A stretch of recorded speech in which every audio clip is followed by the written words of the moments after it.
Et on va d'abord faire un petit tour sur la carte avec Guillaume. Exactement, à la découverte du Languedoc-Roussillon. Moi, j'ai des attaches montpelliéraines aussi, puisque ma maman est née à Montpellier comme toi, donc je connais bien la région. Et pour le Gardois, eh bien, je vous propose d'aller aujourd'hui en Petite Camargue, la commune de Vauvert où tu habites. Il y a une grande surface qui fait partie de la Petite Camargue. Il y a là-bas la plage de l'Espiguette, l'une des plus sauvages du Languedoc. C'est le paradis des surfeurs, des kitesurfers et des naturistes. Je ne vais pas demander à Claude s'il en fait partie. Alors, Mais il On avait les envie de appelle dire. les cunus, là. voilà, il va répondre. Alors, l'endroit est classé site naturel depuis janvier 2014. Il est aussi pavillon bleu d'Europe depuis plus de 20 ans à cause de la qualité de la baignade. C'est une très grande plage, 12 km de long, avec des dunes qui montent jusqu'à 12 mètres.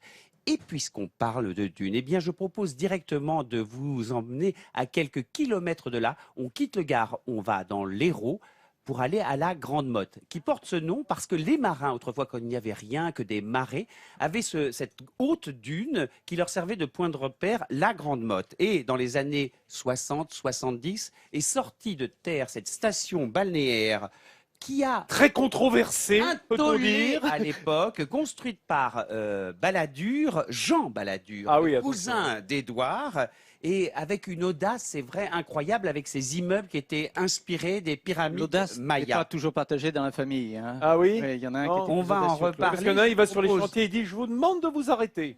Tout de suite de voir tout de même, parce que 40 ans après, l'endroit a été classé au patrimoine du XXe siècle, ce qui est devenu la Grande Motte aujourd'hui.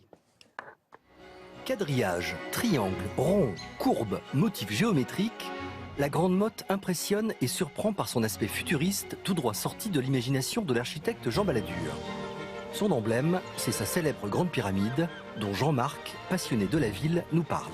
Ce qui est intéressant, on le voit très très bien ici, c'est la forme de la Grande Pyramide. Alors cette forme, c'est la forme inversée du pic Saint-Loup. Le pic Saint-Loup, c'est la montagne des Montpelliérains. On dit que tout homme a besoin d'une montagne dans son paysage et dans son panorama. Pour les Montpelliérains, c'est le pic Saint-Loup. Adulé ou détesté, la Grande Pyramide de 15 étages fascine. Georges Roche y habite depuis sa construction en 1974 et il n'échangerait sa place pour rien au monde. Nous, on en a vu jusqu'à l'école de voile. Pas beaucoup de monde à l'eau, mais pas mal de monde sur le sable. On peut dire qu'à la Grande Motte, on a tout ce que l'on veut. Hein. C'est bien les commerçants et en plus, bon, bien qu'on soit 8000 habitants à l'année, c'est tellement étendu que c'est assez calme. Je ne voudrais plus changer pour tout l'or du monde. À la Grande Motte, il fait bon vivre grâce à un cadre de vie exceptionnel. Mais ça n'a pas toujours été le cas. Il y a encore 63 ans, il n'y avait ici que des étendues désertes en bord de mer. Tout était à créer. Ce n'est que 2 ans après le début des travaux que les premières pyramides ont pu être habitées. À l'époque, la Grande Motte attirait. Et c'est toujours le cas aujourd'hui. Marie-France, par exemple, a tout quitté pour venir s'y installer en 1995. Chaque matin, je me dis que j'ai vraiment bien choisi ma destination, mon cadre de vie. Et non, aucun regret. C'est vraiment une vie. On a beaucoup de chance de vivre à la Grande Motte. Il faut dire que l'architecte Jean Balladur a pensé à tout et en particulier au confort des habitants. Pas moins de 25 km de voies en circulation douce pour les cyclistes et piétons, sans compter les espaces verts qui recouvrent 70% de la ville. On est vraiment dans l'idée d'une ville qui est vouée effectivement aux vacances, à la famille, puisqu'encore une fois, on imagine bien ici les enfants se balader, pouvoir s'égayer sans problème, sans que les parents aient d'arrière-pensée, notamment sur le danger que peut constituer l'automobile. Loin des clichés, la Grande Motte est une ville structurée et pensée pour ses habitants et leur bien-être.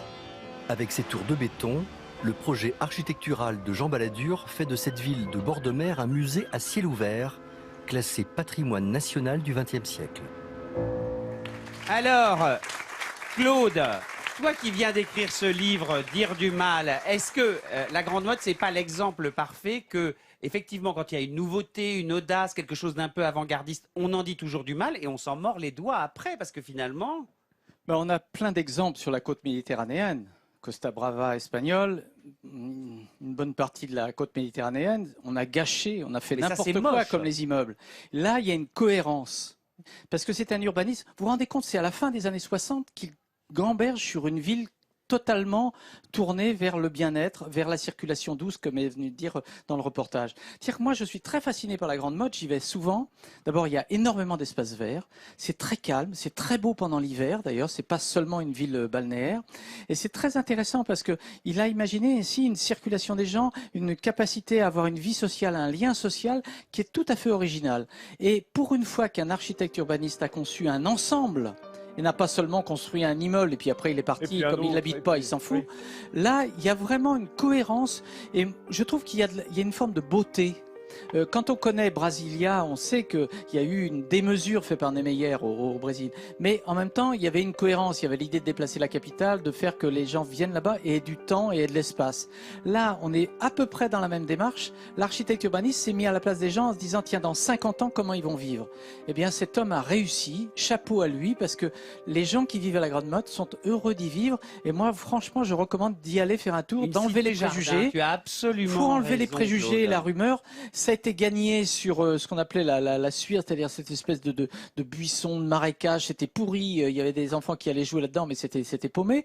Et il a créé un espace totalement nouveau, totalement inédit en France. Et chapeau, franchement, Dis donc, chapeau. moi qui croyais que tu étais nantais, hein. En fait, t'es gardois. Je suis aussi.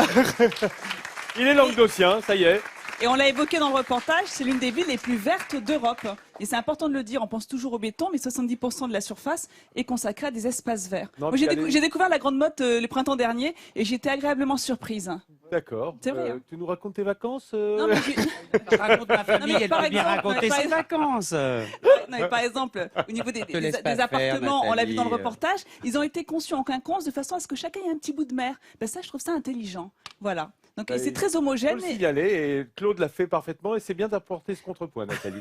Voilà. Et il faut dire que c'est qu'à l'échelle de l'histoire, ce qui paraît moderne un temps rentre dans l'architecture de l'histoire et d'ici 100 ans, on ne saura même plus dans quelle année ça a été fait. Ça sera assimilé avec tous les autres. Et, monuments. et Vincent, c'était aussi pour éviter que les Français aillent jusqu'à la Costa Brava. Donc on les maintenait en France pour qu'ils passent leurs vacances en France. Restez Donc, en voilà. Languedoc-Roussillon, hein, si vous êtes dans le coin, descendez pas jusqu'en Espagne. Hein. Il y a tout ce qu'il faut ici.